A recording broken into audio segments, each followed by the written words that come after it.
Көш асық ойынын балалар мен ата-аналар бірлесіп ойнауда. Бұл ойын отбасылық пен қарым-қатынасты нығайтып, үлкен мен кіші арасындағы байланысты күшейтеді. Қол мен көздің үйлесімділігі, жылдамдылық, логикалық ойлау және есте сақтау қабілеті дамиды. Балалар ата-аналармен бірге ойнау арқылы ұлттық дәстүрді құрметтеуге үйренеді.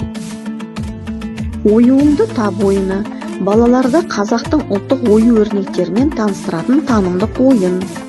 Оюлардың әсемдігі арқылы балалардың эстетикалық талғамы қалыптасады.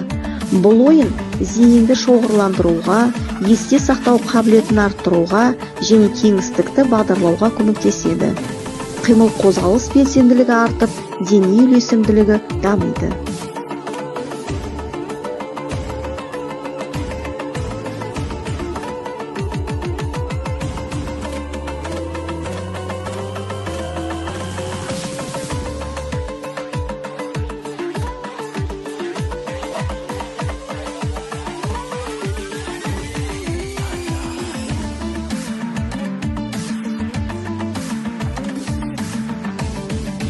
Өгіз тартыс ойыны балалардың күшін, төзімділігін және батылдығын арттырады. Бұл ойын сенімділікке тәрбиелеп, табандылық қасиетін дамытады. Балалар қарсыласын құрметтеуге және әділдік сақтауға үйренеді.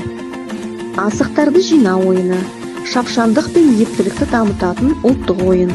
Асық ойнау арқылы балалар қозғалыс белсенділігін арттырып, денесін шынықтырады.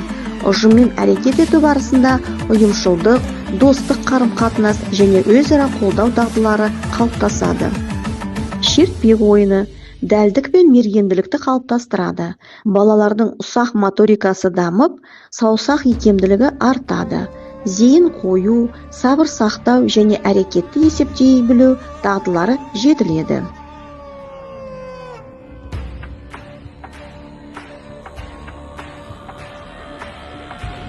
Ұлттық ойындар мектепке дейінгі жастағы балалардың дене, зияткерлік және әлеуметтік дамуына зор ықпал етеді. Осындай ойындар арқылы біз ұлттық рухы биік, дені сау, белсенді ұрпақ тәрбиелейміз. Мектепке дейінгі жаста ұлттық ойындар баланың жан-жақты дамуына ықпал ететін маңызды тәрбие құралы. Бұл кезеңде балалар қимыл қозғалыс арқылы әлемді танып, ойын арқылы білім алады.